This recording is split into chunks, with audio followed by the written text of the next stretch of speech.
Hello and thanks for joining School of the American Rifle. This is part 2 of our Ruger Secret Shopper series. We have done the lower receivers in our previous video and now we're working on our bolt carrier group. So what we're going to do real quick is we're going to do just a quick overview of these and then we're going to do a gas ring check on them.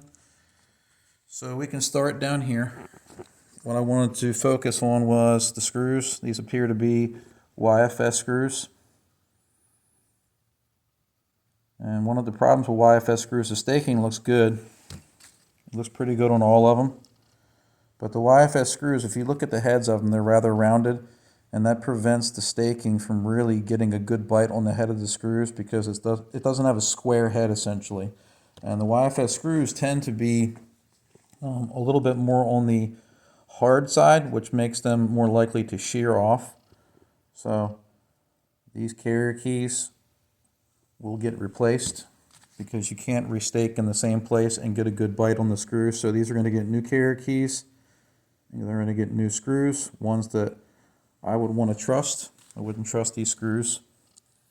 Some manufacturers might disagree. We're going to do our breakaway test to see if any of these are loose out of the factory, but they all have the same type of screws. Before we do the breakaway test, we'll go ahead and do our gas ring test. That one's passing. That one's passing. Good. It's pretty rare for a new carrier not to pass the test.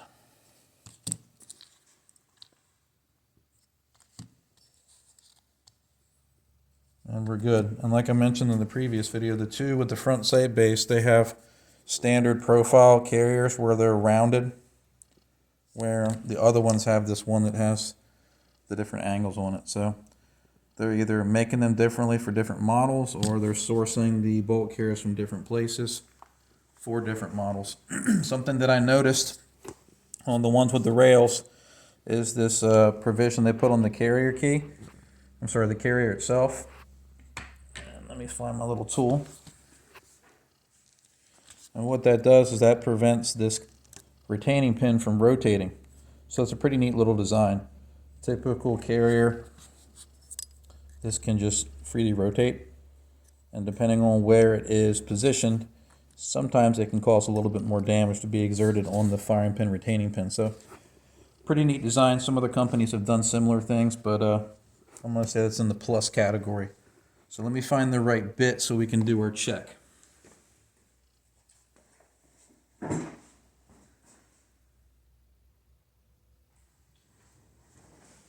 This is the right screw. Nope. Nope, one down.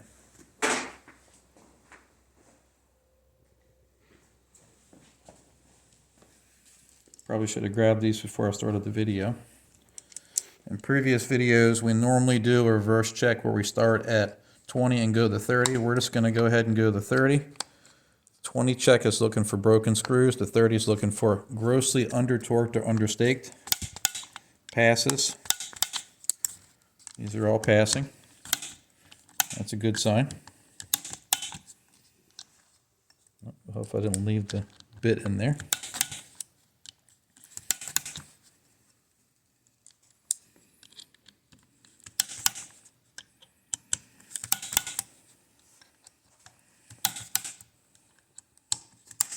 All these are passing.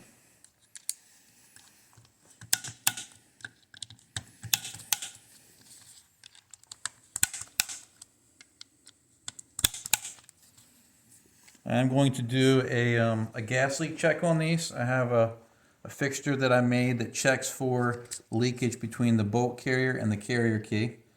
And it's not a pass or fail thing, but it's a piece of data. It tells you about the gas system.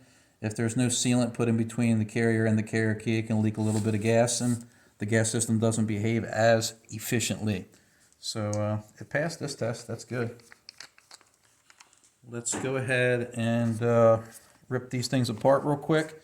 What we're going to do is pause the video so you're not watching me take apart bolt carriers. I'll be right back. All right, everyone, we're back. I pulled the bolt carrier groups apart, and something that stood out right away was the tails of all of these bolts. There is a ton of chatter on them. and I can feel it.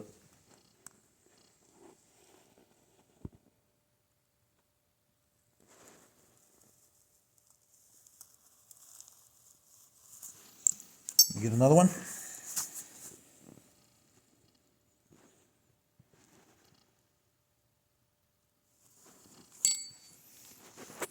Just about all of them have it. Some of them are pretty bad scrapes.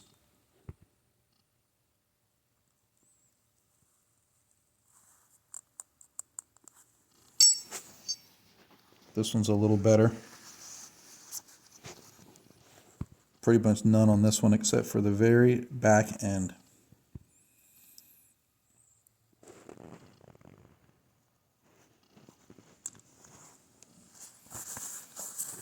This one looks good. So the two with the front side bases that have the GI style carriers don't have it, but all of these with the rails, this one's really bad.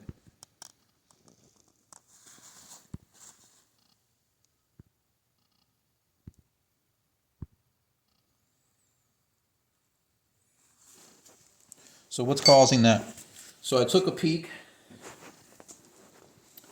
inside, and we're not going to use the borescopes to look inside here, but the gas ring run on these things don't look great.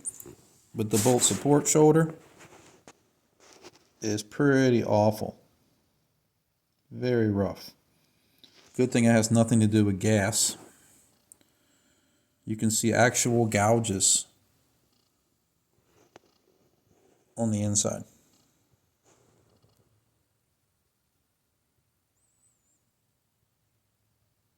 Right there, you can see it right across it diagonally. But all of them have very rough 3 bores. Camera doesn't seem to want to focus, so we're doing our best.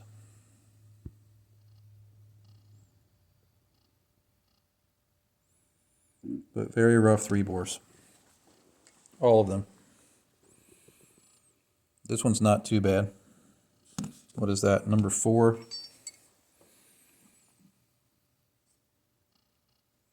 This one's not too bad. The gas ring run's the important part, but we got the borescope fired up, and we're going to peek inside these things. Gas ring run looks pretty good, but like I said, the primary opening here, which is where the bolt makes stabilization, pretty rough. We're not even going to look at the rest because they're all the same.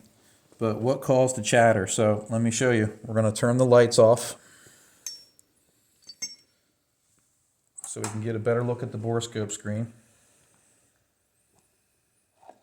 Of course, the camera's going to move because it wants to be difficult.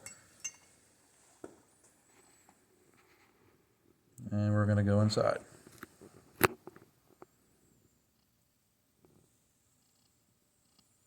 That's our gas ring run. Doesn't look too bad, but this is what's causing right there. Look, it looks like fish scales.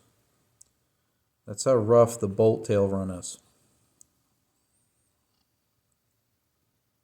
The inside of these carriers do appear to be chromed, but all of them are extremely rough. Fish scales, fingerprints, but we'll go down the road real quick just to show you. All of them have the same exact condition on the inside of them. Look.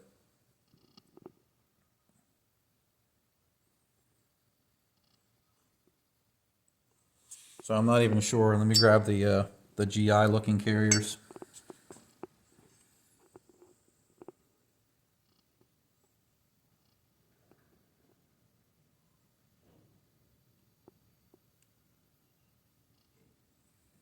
That one looks pretty rough too. We got these diagonal lines in there. Chatter from something. Tooling. Let me try another one. Keep on going down the row.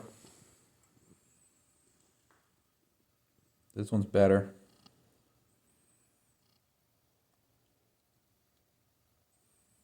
So let me grab one that looks good. This is a good mil-spec carrier. And we're in. You can still see that it's not perfect, but we don't have any of those nasty lines.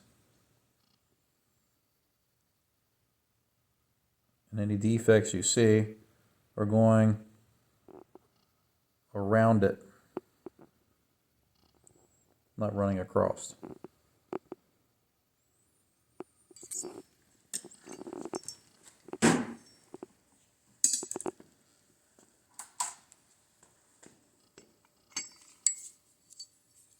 One, 3, 6, 7. Let's try to find some other good news, because this isn't looking good so far.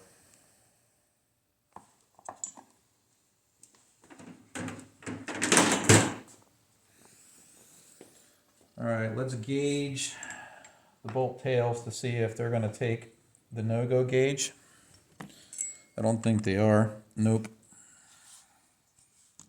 It started.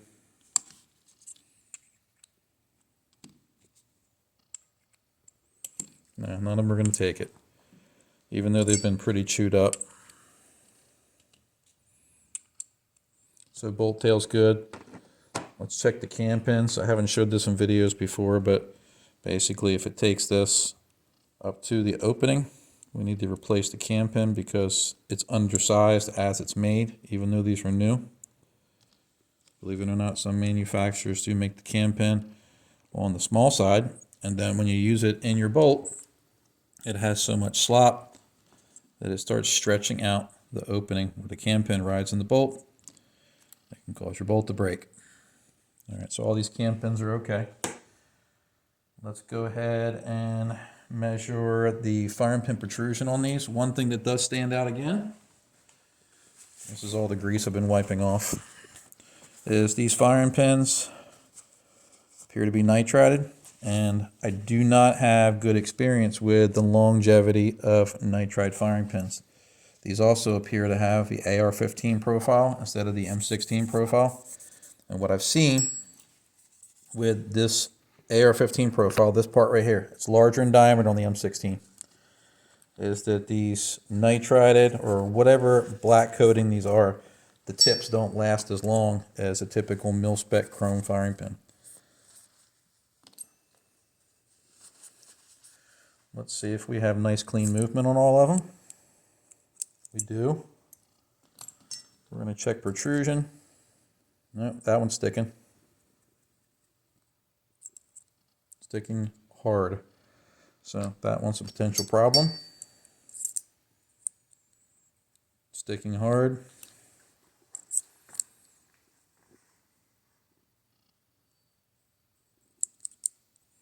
It's sticking. I'll get some pipe cleaners and clean it up in there, but I can feel it. This one's okay. This one's okay. And that one's okay. Let me hit it with a pipe cleaner. See if I can clean something out of there. Be right back.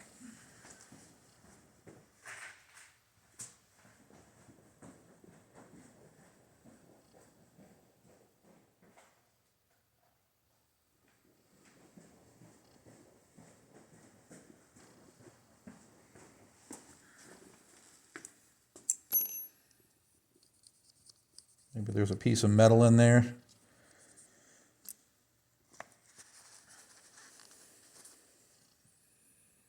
That's already got some wear in the firing pin. Scrapping at the firing pin hole.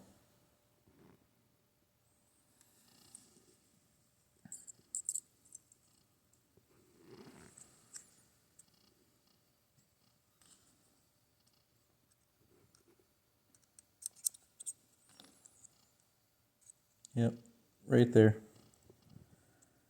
As it pokes through, it's getting stuck. So the firing pin hole's on the small side, or the firing pin tip is on the large side. This one's grabbing too.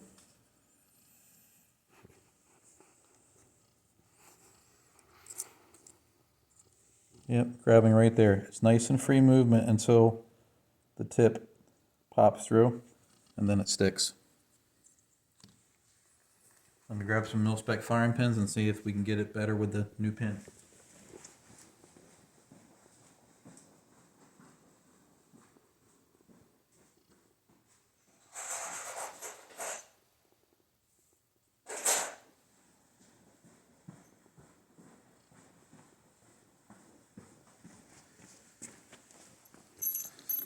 I'm going to show you the difference in the flange that I was talking about.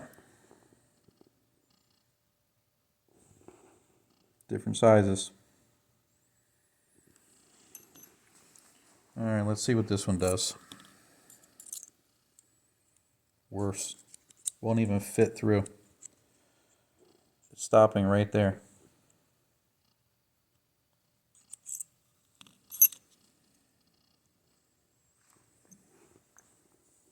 So it appears these bolts won't take a mil-spec firing pin.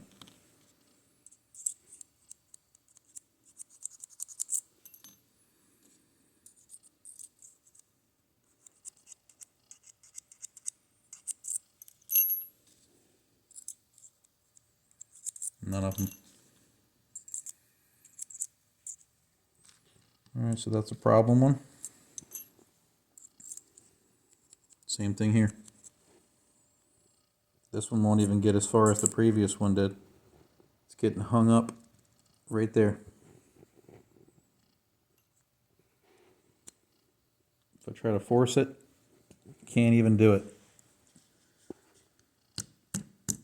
Just to show you that I'm not trying to like simulate something. So the bolts are so out of spec that you can't replace the firing pin.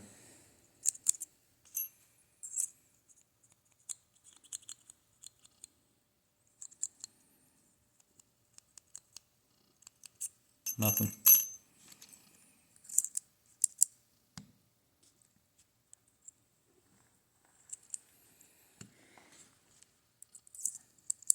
Let me see if the other ones that pass will take the firing pins. Nope. Oh, well, it's stuck though. Yeah, there's something off about all of these.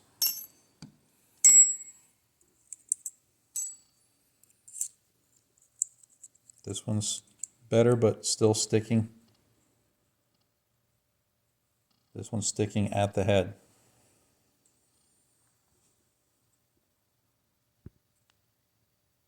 So not sticking until we get right there.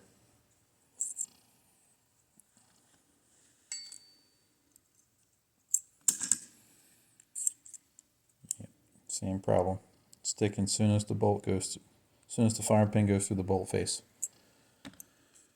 Yeah, Ruger has a problem here. Let's check protrusion. See what we get.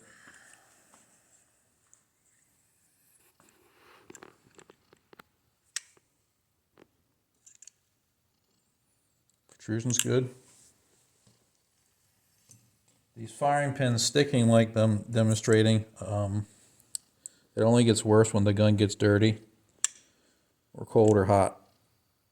34.5, it's on the high side, but it's not a fail. Doesn't fail till we get to 36. 32.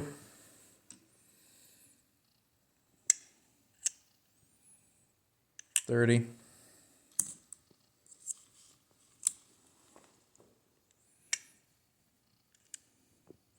32.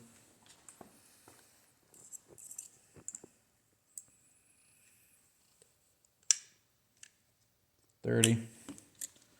So what I'm going to do here, this is going to be updated in the 3 videos we're doing, but I'm going to reach out to Ruger and see if they want to send me replacement bolt carriers for these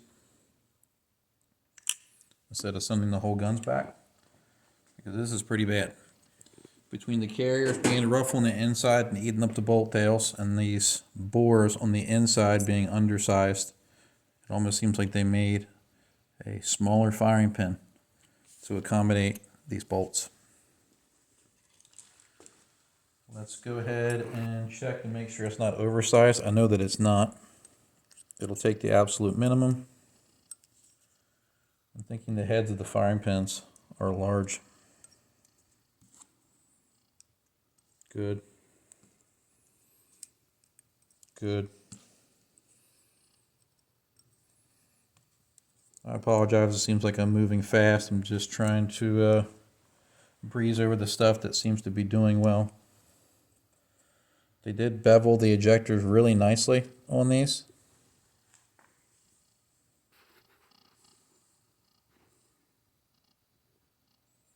That'll prevent them from getting stuck in the bolt face.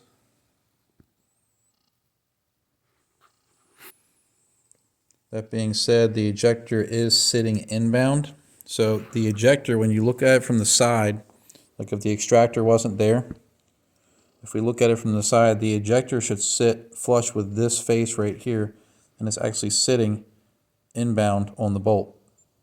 And that can cause weird ejection patterns.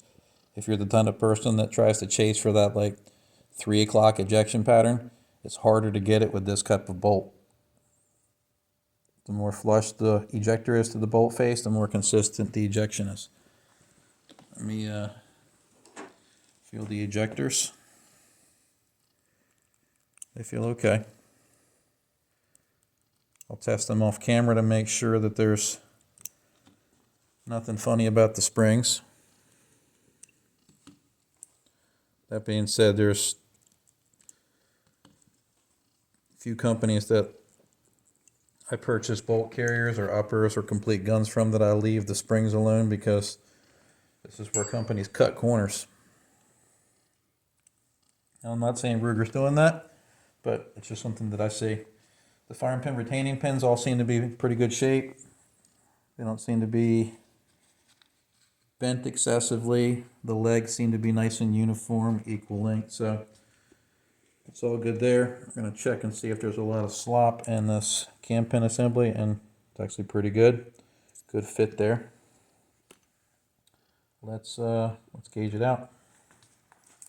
I'm going to go down the row real quick. Make sure we're good. They didn't peen the edges of these very cleanly either.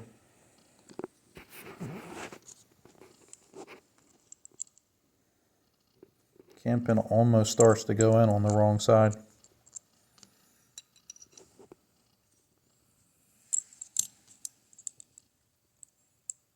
Yeah, it's really close. You can normally see the peen marks on these when they do the mod, so you can't put it in the wrong way. You can put a bolt in upside down if they don't do a good job of rolling that edge over to stop you from putting it together wrong.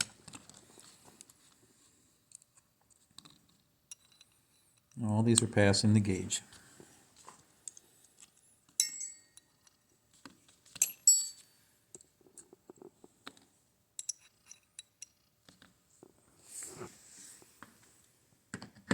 All right, let's take these extractors out so we can check some stuff. See what kind of springs they got in here. Looks like they got standard weak spring with the O-ring. Extractor feels sharp.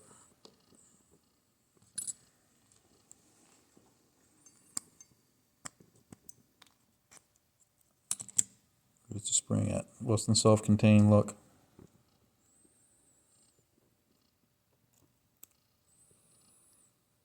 Doesn't make it a fail, but again, you get a novice that purchases a gun where the spring ain't self-contained,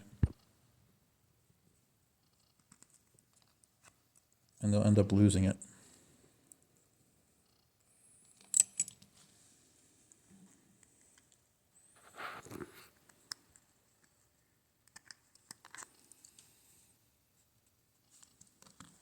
Good.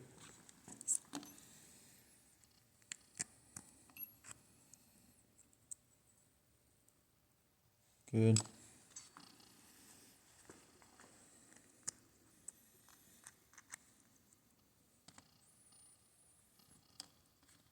Well, these are good so far. The tail of the extractor isn't sitting high. Oh, that spring came right out with it too. Pocket's just not holding that budget spring in place very well. All right, let's use the bolt face gauge. come down this row, start all over again. Taking the go side just barely, which is good. Good. There's no play, so we're just not even going to go to the no-go side. Good. Oh, that was a little loose. Good.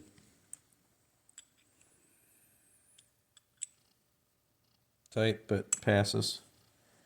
You can see the different dimples inside of these things. Different markings to identify. Perhaps when it was made, or the machines that it came off of. All these pass. Let's gauge the carrier key. Good. Good. Good. Good.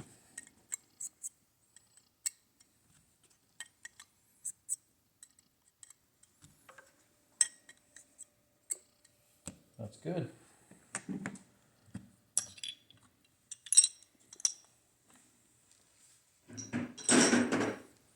Let's check our extractors. Again, we keep going back and forth, but just sort of going in a row on this. Takes the go side, not the no-go. Go. Doesn't take no-go. Moving on along nicely. Big hiccup on those bolts though.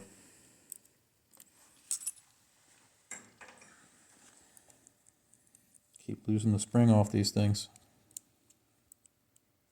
I planned on replacing them anyway.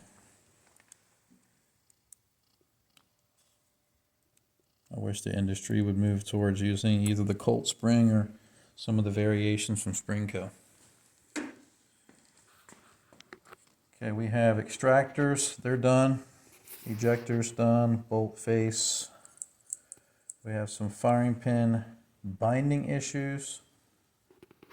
They won't take mil-spec firing pins. Let's see what else. Bolt tail's good. Let's do the 3-bore. Let's see what we have. I'm just going to keep this here. And I'm going to go down and just see if any of them go on the yellow. It did. It picked up the gauge. That one don't count. So the bolt support run is yellow. Gas ring run is green. Bolt tail run is green.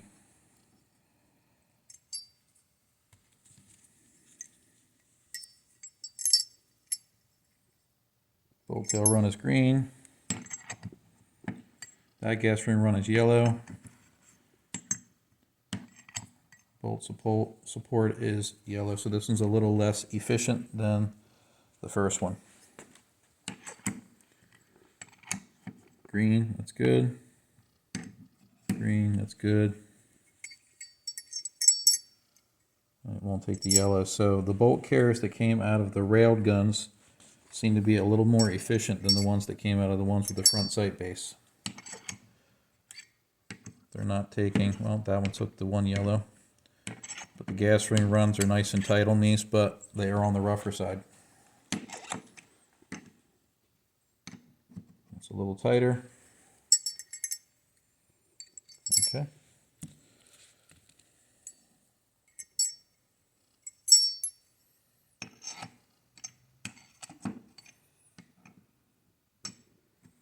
This one's pretty tight. They're gas efficient, but quite rough on the bolt tail run.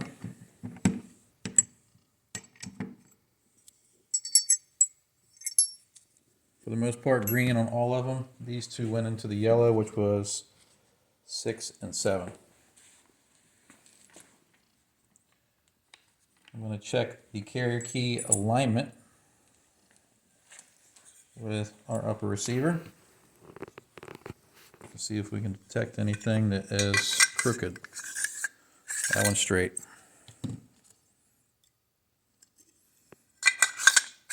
That one's straight.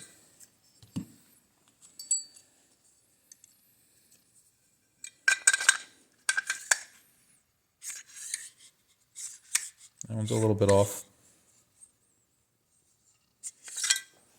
Let me see if I can detect which way it's off. It's pointing that way. To the right.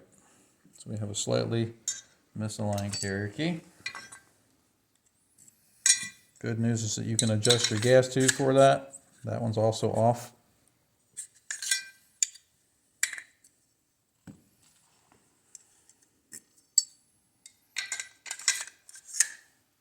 Off.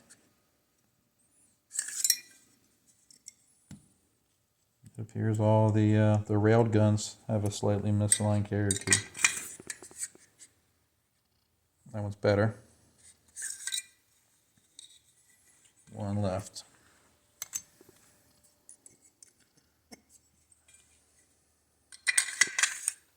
Yep.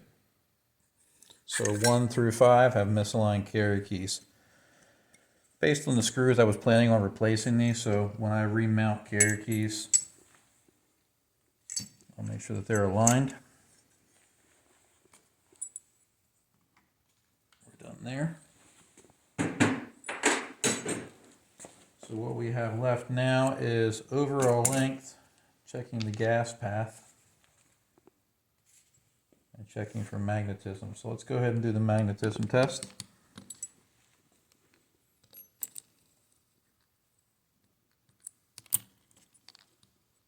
There we go. There's one. One magnetic bolt.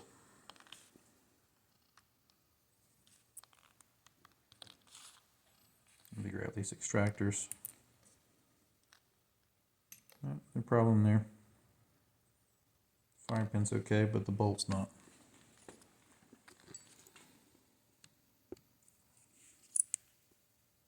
Nothing. Nothing. Oh, there's another one. Maybe that was, no, it's sticking. So why would this be a concern? I've talked about this in other videos, but I'll cover it here. If you shoot American brass cased full metal jacket ammo, it shouldn't be a problem in your gun. But if you shoot imported ammo, stuff that comes from overseas with a steel casing and a bimetal jacket, when it shaves off pieces of the cartridge or pieces of the projectile as it's feeding, or it shaves off pieces of the cartridge as it's extracting, those little particulates will stick all to the bolt, and that can cause a failure. So we want to make sure that it's not magnetic. So if you decide to shoot steel case ammo, and Ruger may say that it voids the warranty. Some manufacturers like, no, there's another one. Some manufacturers say you can't use steel case ammo, it voids the warranty. But if you did, there's another one. So 4 out of 7 have magnetic bolts. Let me get my demagnetizer and fix it. It would help if I didn't drop it on my gauges. Have to check that with some gauge blocks after the video.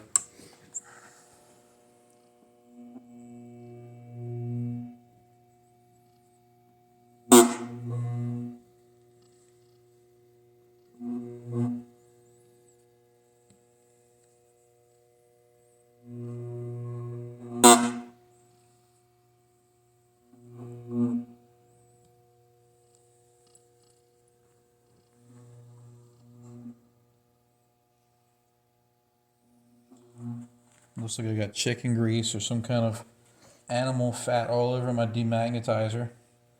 Looks like some kind of cheesesteak eating weirdo here in the shop. And it's just an oily gun. Let's see if I fixed it.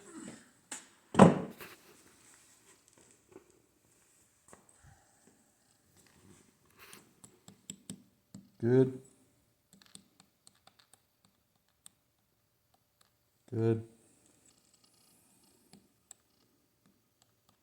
We're good. 2.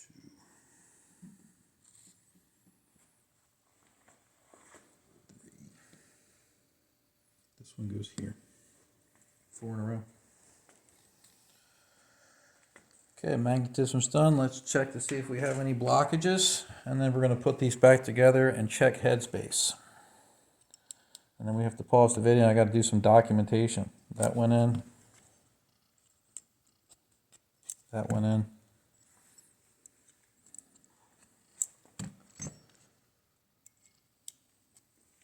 Yeah, all these got a clean path.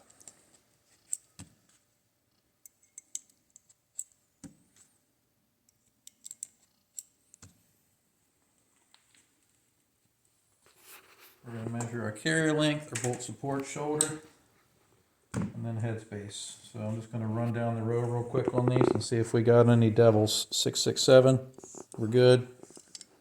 667, we're good. 668, 667, 668, 669, very nice. 670, even better. The problem with having a short carrier is your buffer follows your carrier, and if the carrier is short, the buffer follows it even further because it goes further in the upper, and then it hits the buffer retainer pin and can cause damage. So we don't want that. Let's measure the bolt support. We want 5 to 8. We got it. That's not bad. 5 to 8.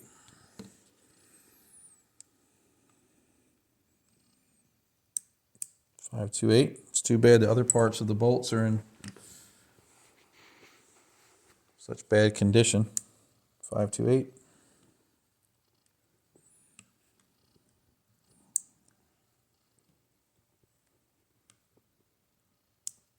All these are good.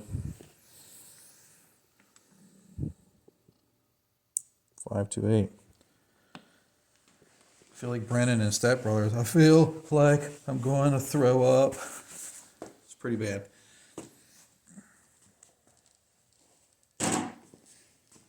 All right, we're going to pause the video. I'm going to document the stuff that we saw. I still have to do the gas leak check, and then we're going to check with headspace gauges to the uppers that these bolts belong to. We'll be right back. All right, we're back for just 1 second. I wanted to show you guys, even though I'm not going to show it on video, that even though the carrier keys are misaligned based on the testing that I did with just the carrier, they are straight enough to where they don't bind on the actual gas tubes and their respective uppers. So we're not going to fail the carrier keys based on misalignment because they actually track nice and cleanly over the gas tubes and the uppers that the bolt carriers belong to. So stay tuned. We'll be right back, have these bolt carriers reassembled, and we'll do a headspace check. We did do our gas leak check, and all of these do leak gas pretty badly between the carrier key and the bolt carrier. So there's no sealant in between them. We'll be right back. All right, everyone, we're back. Have the bolt carriers reassembled. We found a lot of problems with them, but we're still going to continue on. We're going to check headspace. This technically is getting into the upper receiver, which will be another part of the series. But I want to get this part done with the bolt carriers, and then we'll do separate video for the upper receiver. So if you've seen the other videos, you know that our green gauge is our 14636. That's our 223 SAMI spec go gauge. And then the blue one is our 14646. That's a true 556 spec gauge. And what are these barrels marked as? They're not marked at all. No more. Oh, there it is right there. Does that say 666? So 6.66 caliber. I think I taped over that one. My wife thinks I'm funny today. There's no way I taped over all the calibers, but these are supposed to be 556. Let me see. Nope. It must be under the handguard somewhere. But these are supposed to be 556. They're literally called Ruger AR556s. So let's go ahead and get started. We're only going to start with the blue because that's what they're supposed to be. They're supposed to be 556. So headspace gauge into the chamber. These have been modified so they clear the ejector and the extractor. and it passes.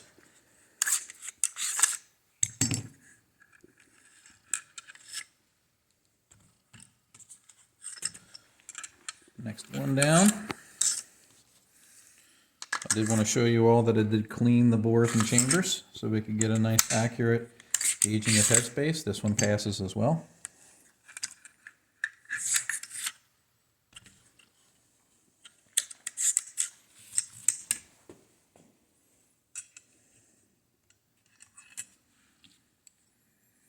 So our front sight base guns passed. That was guns 6 and 7.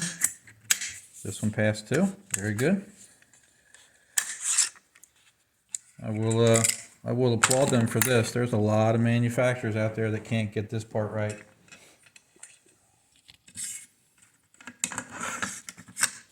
In my classes, the guns that I work on, that one's tight. It passed, but it was tight. I would say about 1 in 20 AR-15 uppers, bolt carriers, or a combination of both fail the 556 go gauge.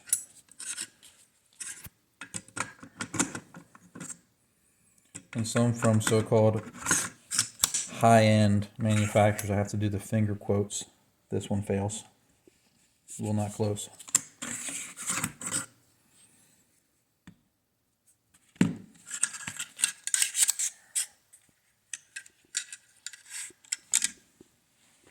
No dirt on it.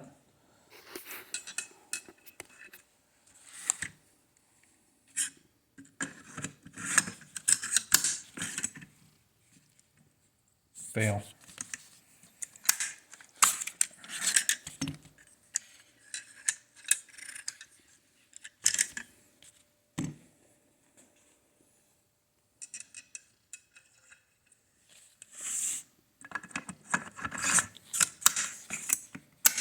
That one passes. So I spoke a little soon. I said 20% fail, and we have 2 out of 7 that fail. I don't know. I don't have my math hat on today. What is that? That's 1 every 3.5. So that's like 30%. Let's see if it eats the 223 go gauge on these 2 examples that would not eat the 556, which would tell us that the chambers are 1,000 shorter.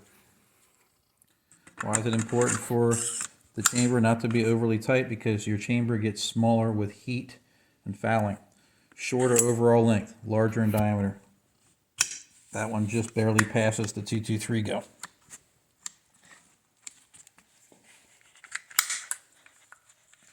I'm going to have to tap that one out.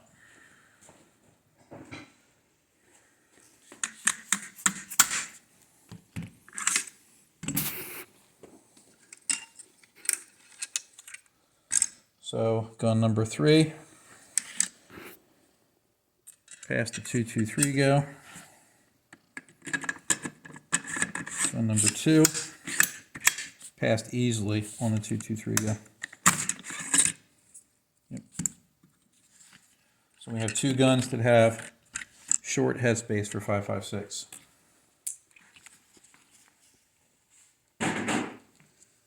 We don't need to check with the field because they're all tight based on feel. Let's check this one more time. Donald was giving me the squint, which means that I forgot something.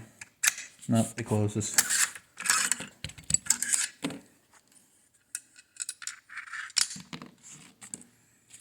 This one was good. I don't want to leave them together because I got that tape on them.